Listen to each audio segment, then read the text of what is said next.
So let's get started. So to get started, it's really simple. You need a chair. You need to be comfortably dressed. Ideally, if you can have bare feet, that's also good.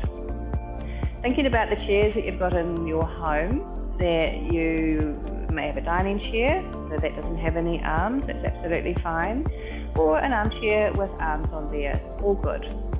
What I would like you to consider is making sure that the chair is flat, so it doesn't go down at the back, because otherwise your knees will be up and your hips will be in flexion. For those of you that have had hip replacements, you will already know that that's a no-no. I'm going to stand up and so you can take a look at the setup. We have a chair here, simple. We also want to make sure that when we're sitting on the chair, we can have our heels on the ground. Ideally, the thighs are at 90 degrees to the knees.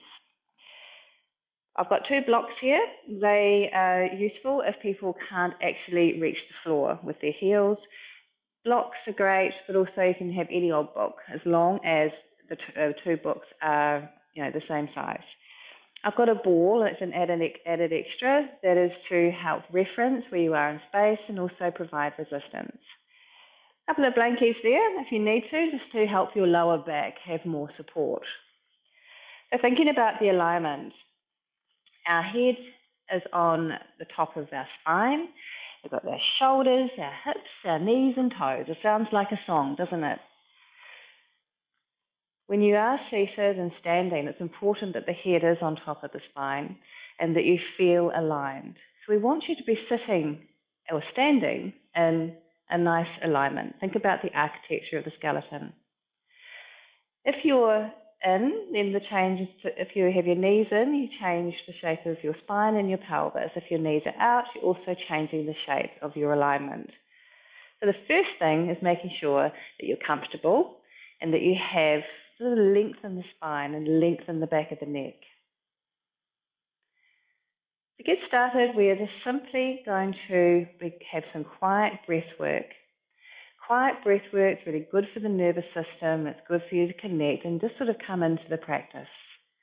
Hands are on your thighs, nice and relaxed, your front ribs are relaxed. You have a feeling of lift in your spine and lift in the back of your neck. Close your eyes if you're comfortable.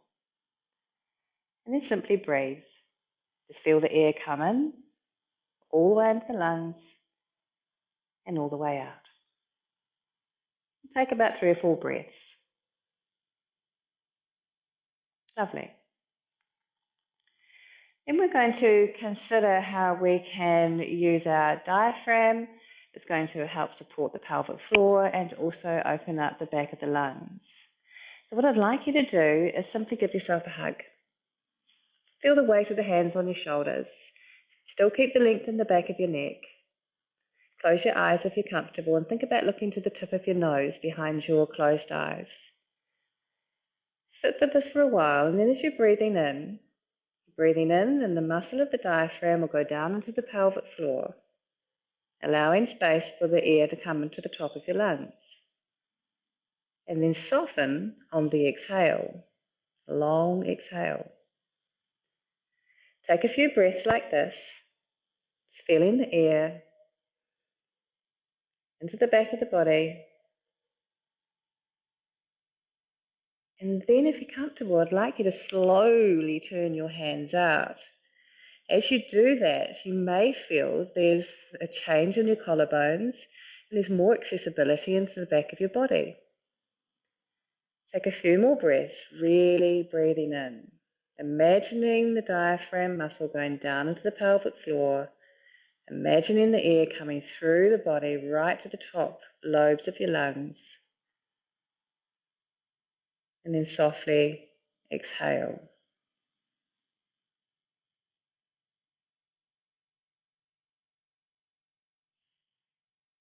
Well done, everyone.